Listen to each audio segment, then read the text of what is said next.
By around 5 a.m. on January 3rd, 2023, most residents of the building on Polina Osipenko Street in Moscow were still inside their apartments when sudden screams shattered the calm of the hallway.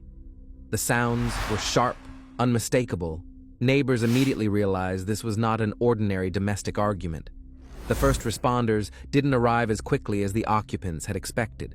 When the officers finally reached the correct floor, the door to the apartment remained locked, and no one answered any knocks. A tense silence fell over the landing, though only moments before the sound of a struggle had been heard. An emergency rescue service was called. Only after the lock was forced open did they gain entry, and what met them inside pointed clearly to a grave crime.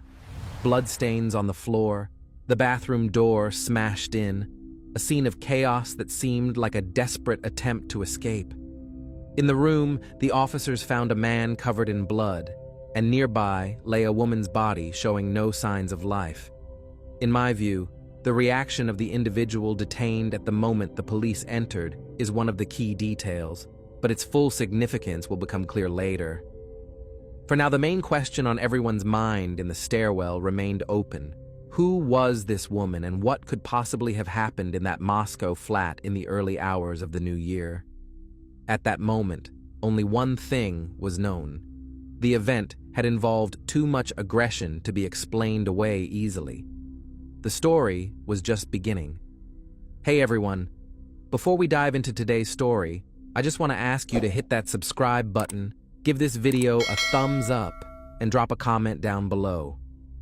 I put a lot of effort into bringing you real, true crime cases from all around the world, only authentic stories here. Your support really helps the channel grow, and I truly appreciate any interaction. After the body was discovered in the Moscow apartment, investigators determined the deceased was Anna Azovskaya, born in 1988 in Vologda, Russia. To grasp the scale of the tragedy, we need to look at her life story. Anna grew up in a family of educators. Her father, Vasily Sablin, held a doctorate in history and worked at a university focused on regional history. Her mother was also connected to the education sector. In their home, there was always order, discipline, and high expectations for their children. Even in school, Anna carried herself confidently on stage. She sang, participated in productions, and eagerly took on hosting roles at school events. Classmates noted she had a talent for commanding an audience. I believe it was precisely this ability that explains why her path into the media world was not accidental, but a logical extension of her early talents. Unlike many of her peers, Anna knew early on what she wanted to do. Her goal was to work in radio, and only in radio. So in 2006, she enrolled to study journalism at Vologda State University. In her very first year, she secured an internship at Russian Radio Vologda, where she quickly stood out. Her voice was appreciated almost immediately, and the station management offered her to host on-air shows alongside her studies. It was around this time she adopted the on-air pseudonym Azovskaya, a short, catchy name that stuck with listeners. By 2011, the year she graduated, Anna had become a familiar voice throughout Vologda. People listened to her daily, in their cars, in offices, and at home. Her professional rise was both rapid and well-earned. By the time Anna had established herself as a staple on Vologda radio, someone entered her life who would define the next chapter. In 2009, she met Vasily Solovyov, a businessman from Cherepovets who managed several companies, including the station where Anna was broadcasting. He was nearing 40, ran a stable business, and had a calm, results-driven demeanor that colleagues often noted. Their connection began through work, but gradually turned into something deeper. Vasily didn't just avoid standing in the way of her professional goals. He actively supported them. Over time, he made some major gestures. He gifted her a car, arranged an apartment for her in Moscow on Polina Osipenko Street, and helped her with housing in both Cherepovets and Vologda. These weren't just lavish gifts. They were clear signs of his vision for a shared future. Despite the age difference, their bond was steady. They kept their relationship private and didn't speak about it outside a close circle. Friends emphasized this wasn't a one-sided situation. It wasn't the usual story of a wealthy older man and a young media personality. It was a partnership, and Anna continued to drive her own projects, never relying solely on Vasily's financial help. This lasted for over a decade. By the early 2020s, both of them were openly considering a future together. But in 2021, everything changed abruptly. Vasily became severely ill with COVID-19. He was placed on a ventilator, but sadly passed away in June of that year at the age of 51. For Anna, the loss was devastating. She became noticeably more reserved. She stopped sharing her plans, and her co-workers observed that the inner strength she once radiated was gone.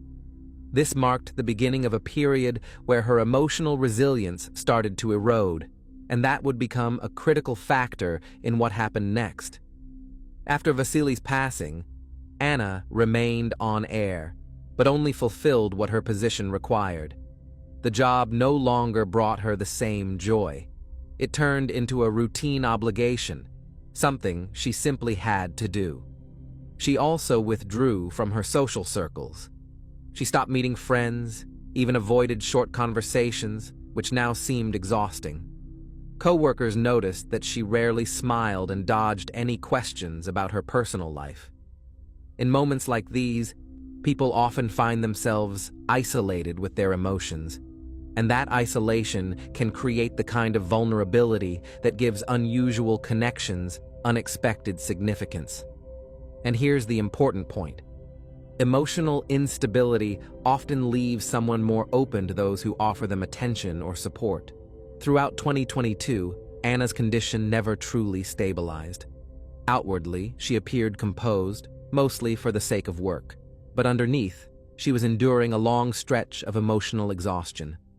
The balance that Vasily once provided was gone, and there was nothing to replace it. Her world shrank down to daily tasks, infrequent trips outside, and minimal social interaction. It was a period where Anna deeply needed someone to lean on, but she didn't know how to express it.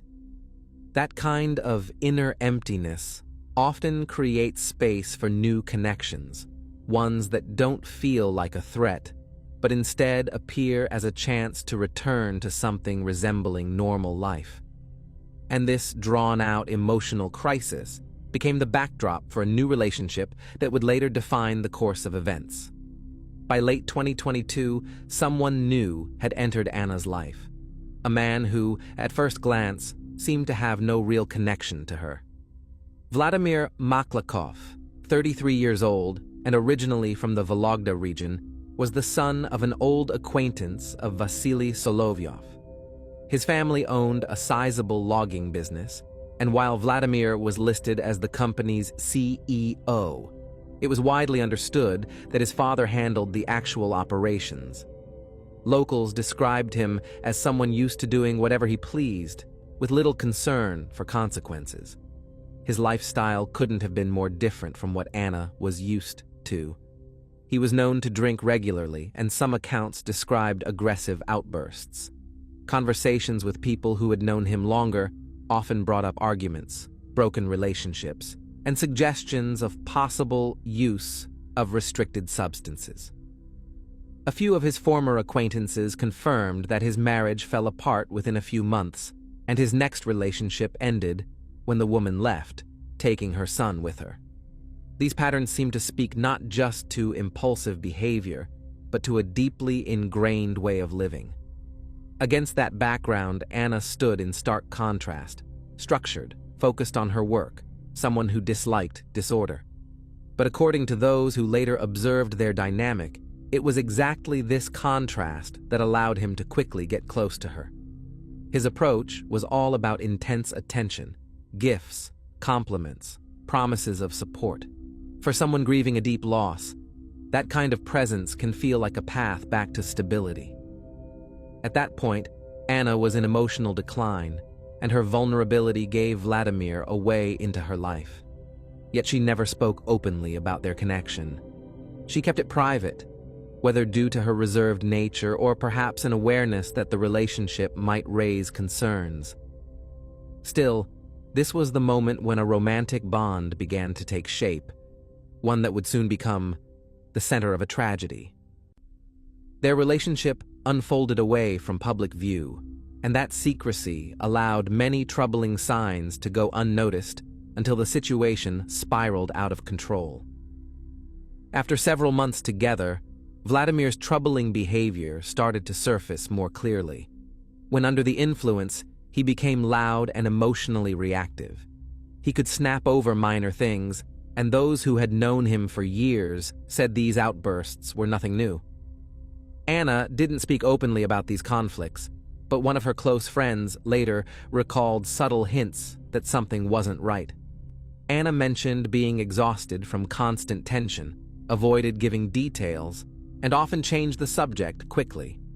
These indirect signs suggested the relationship had lost its sense of peace. At the same time, details about Vladimir's past were available to those who had crossed paths with him before. His first marriage lasted just a few months. Later, a woman left with her son, unable to endure the emotional highs and lows. These stories painted a portrait of someone whose behavior could be difficult to predict. Naturally, this raises the question, why didn't this pattern of events serve as a clear warning for Anna? Their relationship followed a recurring cycle. A phase of intense attention and promises would shift into arguments and emotional outbursts. Afterward, Vladimir would apologize, insisting he could change. He would return to being overly attentive, almost as if trying to make up for his prior behavior. This back and forth created a sense of instability, but at the same time, it gave hope that things might eventually get better. During this period, Anna was in desperate need of emotional support. Any display of care felt like a chance to regain a lost sense of security. That's why she continued to stay close to someone whose actions were unpredictable, but who, in her eyes, also offered compassion when it mattered most. This is how the dynamics of their relationship began to take shape. A dynamic where the real red flags were increasingly pushed to the background. By the end of December 2022, Anna and Vladimir had already gone through multiple tense periods. Still, they decided to ring in the new year together. For Anna, this likely felt like a chance to reset, to find peace in the start of 2023. They traveled to Moscow and stayed at the apartment on Polina Osipenko Street, the same apartment Vasily Solovyov had once gifted to Anna. Vladimir would later tell investigators they had rented the place, though this wasn't true. Was that lie an attempt to downplay his real position in the relationship? From late December through January 2nd, their days passed without any outward signs of conflict. They went for walks, visited cafes, and even took photos together. One particularly telling moment was a professional photo session on January 2nd. The photographer who worked with them that day recalled that the couple seemed relaxed, comfortable, and showed no visible tension. In the pictures, they looked like any other couple spending the holidays together, festive, composed, and unaware of what was coming. That day would be Anna's last. After the photo shoot, they returned to the apartment to spend the evening together. Everything on the surface looked like a typical holiday scene. Winter break in Moscow, downtime, and a quiet night for a couple to unwind or talk about the future. But what happened in the following hours would reveal that the outward calm had been masking something far more troubling. What could have been the beginning of a new chapter in their relationship instead became the prelude to the most devastating part of this story. The mood inside the apartment was peaceful on the surface. Dinner, casual conversation, and talk about plans for the coming weeks. But at some point that evening, The conversation turned toward their future, a subject that had been quietly lingering for some time. For Vladimir, that talk became a test of where he stood, and he chose to push the situation into the open. He proposed, suddenly, without any prior discussion. For Vladimir, it was a move meant to cement their relationship, a way to show he was in control.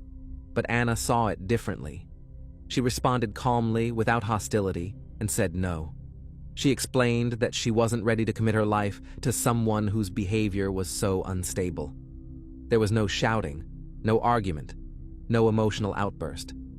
And that, the quiet, composed refusal, became the turning point. Still, there are moments here that raise questions. Could he have interpreted her calm as emotional detachment, the kind of distance he feared most? To Maklakov, her rejection wasn't just a disagreement. It struck him as a personal insult, a betrayal. According to investigators, he had been drinking that evening, which may have heightened his sensitivity to even the slightest sign of resistance. The conversation quickly escalated. His voice grew louder, his tone more forceful, until suddenly there was a burst of aggression. What could have ended as an uncomfortable, disappointing moment instead turned into something far more dangerous. Inside that apartment, a situation erupted, one that would end in tragedy. The escalation happened fast, right after things turned physical. Based on the investigation, Vladimir's tone shifted drastically. He moved toward Anna, blocking her path and preventing her from leaving the room. She tried to avoid a confrontation and headed toward the bathroom, the only place where she could shut a door and create any kind of barrier. She managed to slam it shut, but it wasn't built for protection, and the lock couldn't hold under pressure. It took only seconds to break the door open. That moment marked the beginning of a 3-minute span that forensic experts would later reconstruct in chilling detail. The medical examiner's report documented 247 stab wounds. The numbers speak for themselves, highlighting the frenzied and chaotic nature of the assault. The report emphasized that there were no pauses, a clear sign of extreme emotional disturbance at the time of the attack. It's important to note how quickly everything unfolded. The timeline laid out by the forensic team underscores just how rapidly the situation deteriorated. During those moments, neighbors began hearing noise, dull thuds at first, followed by sharp cries that quickly gave way to muffled sounds of a struggle. Several people in the building called emergency services at nearly the same time, reporting signs of a violent altercation. However, records later revealed that the response time was longer than expected for such an urgent call. That delay would become a matter of serious scrutiny during the investigation. When officers arrived on the scene, the apartment door was locked. They had to force entry. Inside, they found Vladimir Maklakov next to Anna's body. He was visibly intoxicated, with bloodstains on his clothing. According to the officers, Maklakov didn't resist arrest and spoke incoherently. His first words were included in the official report. He said, "I didn't mean for it to go this far." His behavior was erratic, switching between scattered attempts at explaining himself and total emotional detachment. At that point, the basic structure of the case became clear to investigators. The scene, the weapon, and the suspect found on site. But questions still remained about how the events unfolded, how long it took for emergency responders to arrive, and the degree to which alcohol had influenced the situation. This moment would become central to reconstructing the events of that night and would guide the course of the investigation. News of Anna's death quickly spread between the two cities where her voice was instantly recognizable, Vologda and Moscow. Her colleagues in radio were stunned. Many highlighted her dedication and professionalism, qualities that stood in stark contrast to the shocking circumstances of her death. National media outlets, including a program hosted by Andrei Malakov, discussed her personality, the challenges she faced after losing Solovyov, and the emotional pressure she'd been under. Speculations about motive surfaced, ranging from a domestic argument to theories involving the inheritance from her former partner. These were floated as hypotheses, not as definitive claims. Anna's family suddenly found themselves in the public eye, adding another layer of hardship to their grief. What troubled me was how the public conversation often shifted away from facts and veered into speculation. It became clear that separating verified information from assumptions was going to be critical. The trial began with a confession.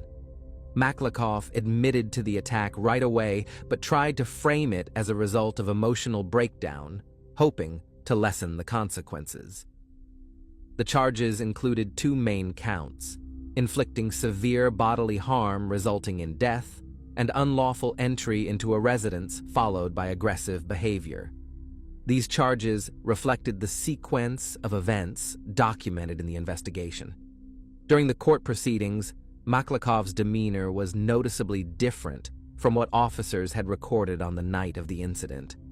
He spoke in a composed manner, emphasized remorse, and claimed to have acted under extreme emotional distress.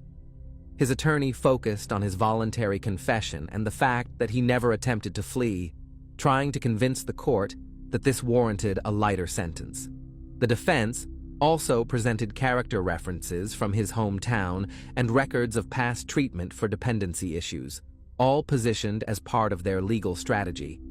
It's worth noting that the defense's approach essentially relied on portraying the incident as a moment of lost control, a narrative that seemed aimed at softening the public's perception of what was, at its core, a deeply disturbing crime.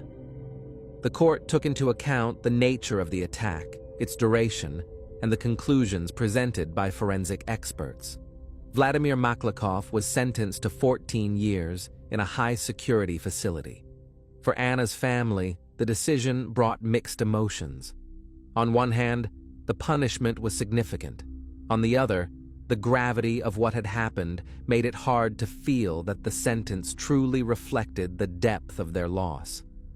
Anna's parents filed a civil lawsuit seeking 5 million rubles in damages. The compensation was less about money and more about formal recognition of responsibility. Against the backdrop of their firm stance, Maklakov's attempts to portray himself as someone pushed to the edge by circumstance felt like efforts to avoid full accountability. That court decision marked the official end of the legal proceedings, but it left many questions unanswered. Questions about how a series of decisions and overlooked warning signs could lead to a tragedy that, in many ways, seemed preventable.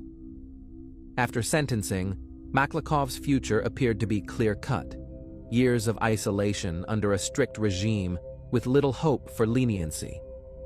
But shortly afterward, his attorney filed a petition for him to participate in a military deployment as part of a special operations contract, a legal mechanism that allows inmates to substitute most of their sentence with service. The petition was approved, and Vladimir joined a group selected for expedited training before being deployed. His participation in that program became grounds for early release, and in 2025, just 2 years later, he returned home. The news of his early release shocked many in Vologda. Residents still remembered the details of the crime and didn't expect someone responsible for such a serious act to be walking free so soon. In my view, the speed of these developments was jarring, especially for those who believed justice meant serving the full term. Upon his return, he settled near his family. According to those familiar with him, he started helping his father with chores and made a point to avoid public places, especially those where he might be recognized. Not long after, rumors began circulating that he had started a new relationship. That news quickly spread, triggering a fresh wave of public discussion. The contrast between his quiet daily life and the enduring grief of Anna's family couldn't have been more stark. There are no public records of his employment. Open sources offer no indication of whether he plans to continue his contract service or relocate. What's known is that he now keeps a low profile and avoids any involvement in public discourse related to the case. Formally, he isn't under any specific restrictions, except for the requirement to remain registered at his official place of residence during designated periods. For Anna's mother, the news of his release was especially painful. She couldn't fathom how someone who had taken her daughter's life was now free. The difference between the court sentence and the actual time served sparked strong public reaction. Many questioned whether the current system aligns with society's expectations for accountability in cases of this magnitude. And so, the story entered its final phase, where the legal outcome became just one piece of a much larger picture, and questions of fairness, justice, and the meaning of consequence gained a far more painful and deeply personal resonance.